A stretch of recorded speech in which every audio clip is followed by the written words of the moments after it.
I'm rolling. 3, 2, 1. So Dr. Handler, what happens if a patient is on high blood pressure medicine, but they're not taking it, and you see that their blood pressure continues to be elevated? What do you do as a provider? Well, when I see a patient with an elevated blood pressure, and I've had a clinic for resistant hypertension for 15 years, this is a common scenario, I'll get their list of medications and then tell them to up-titrate their medications. If somebody's on Prinzide 1 tablet, I'll tell them to double up on that. If they're already on max dose Prinzide, I'll tell them to go to amlodipine and then maybe go to spironolactone.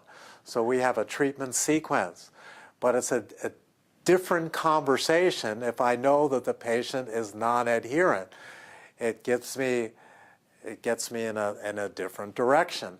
If I know the patient is not taking their medication, then we can discuss that in more detail. What kind of a conversation do you have with the patient if you notice that they're not taking their medication? Well, what I like to know is what we explore the reasons why that might occur. And there are many reasons why people don't take their medications. Maybe they just forget and they need education on reminder systems. Maybe they're worried about side effects, perceived side effects. Maybe they don't think that their blood pressure is a serious problem because they feel fine. So maybe they prefer home remedies, to treat their blood pressure. So it opens up a different set of options. If you know the patient is taking their medications and they're uncontrolled, then you're going to discuss up titration. If you know that they're not adherent, it's a different conversation. So tell me about the patient that you... So you had a patient and noticed that they were adherent to their hormones and not adherent to their blood pressure medicines. Tell me that story.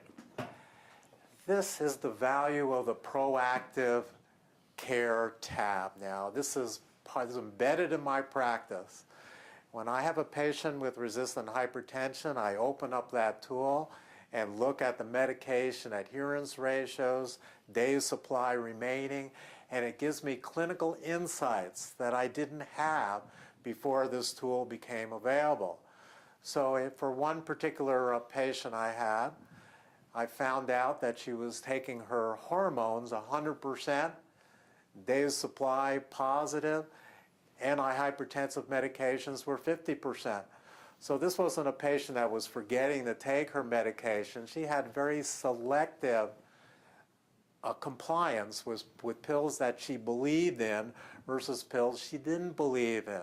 So that let me hone in on this particular patient and have a conversation to address why she wasn't taking her antihypertensive medications and why she was taking these other medications. So it opened up a whole different viewpoint, a whole different conversation that we never would have had without the availability of this tool and the clinical insights that it provides. Gosh, you're good. In those patients have heart attacks and strokes, and some of them have been treated for hypertension. What's the scenario where you're trying to treat a patient's hypertension?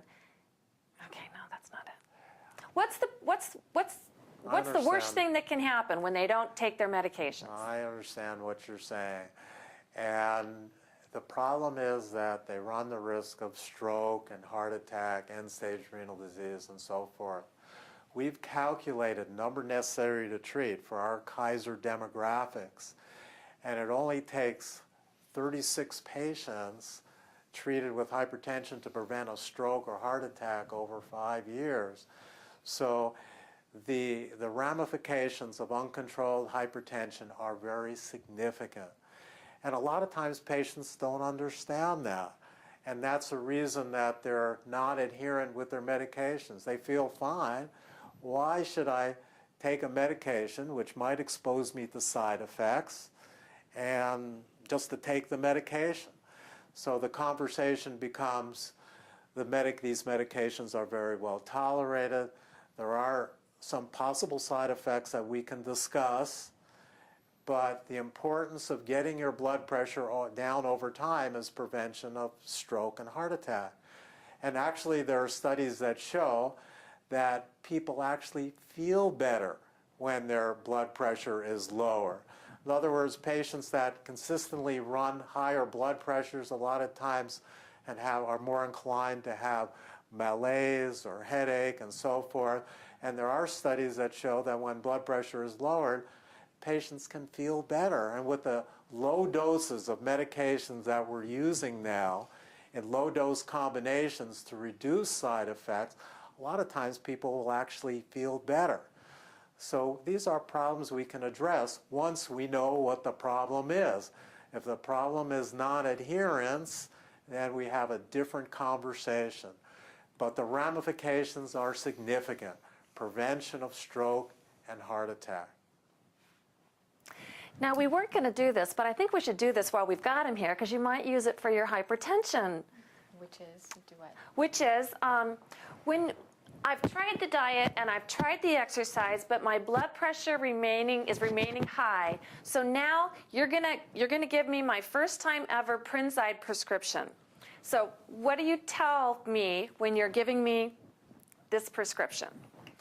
This is a very important conversation because you're expecting this patient to change their lifestyle. This is a patient that's... Oh, hang on one Sorry, second. I didn't capture the question. Oh, okay. Okay. So, Dr. Handler, pretend that I'm your patient and you're actually giving me my prescription of Prinzide. What do you say to me to get me to take it? You know, what's your usual spiel for, here's your Prinzide prescription, we're now going to treat your blood pressure with the medication? This is a very key conversation because medication initiation, your expectation that this patient is going to change their lifestyle and take a pill every day. And that's a major change for a patient. You have to convince the patient that it's worthwhile to do so. So what I say is Mrs. Jones, your blood pressure has been elevated for some period of time. We know that blood pressure goes up and down naturally. But we have enough blood pressures for me to tell you that you do have a high blood pressure condition. You may feel fine right now, but over a period of time, high blood pressure can catch up to you, and your chances of having a heart attack or stroke are increased. What we need to do is to get you started on medication today to reduce your chances of getting a stroke or heart attack over a period of time. And what this involves is taking this pill every day. This new pill that I'm going to prescribe for you has very low dosages of medications combined together. What we know now is that when you put low dosages of two medications together, it reduces the side effects of increased dosage of a single medication. So I can put you on a low-dose medication to get your blood pressure down and minimize any side effects that you might experience. I don't expect you to have any problems with this medication, but if you have any problems over time, if you have any cough, if you have any other issues, please let me know, but don't stop taking your medication. Taking this medication is not an excuse for stopping your lifestyle measures. When you take this medication, you need to continue your diet and exercise because that's very important. They go together. Lifestyle and medications are going to be part of your routine now, and I'd like to see you back in a few weeks, or I'd like you to have your blood pressure taken in a few weeks to make sure the pill is working. Exactly how does this medicine help me not to have a heart attack or a stroke? How does it work? High blood pressure causes stiffening of the arteries, and stiffening of the arteries over time has its consequences. It causes closure of the arteries. And closure of the arteries in the brain can cause stroke. Closure of the arteries in the heart can cause a heart attack.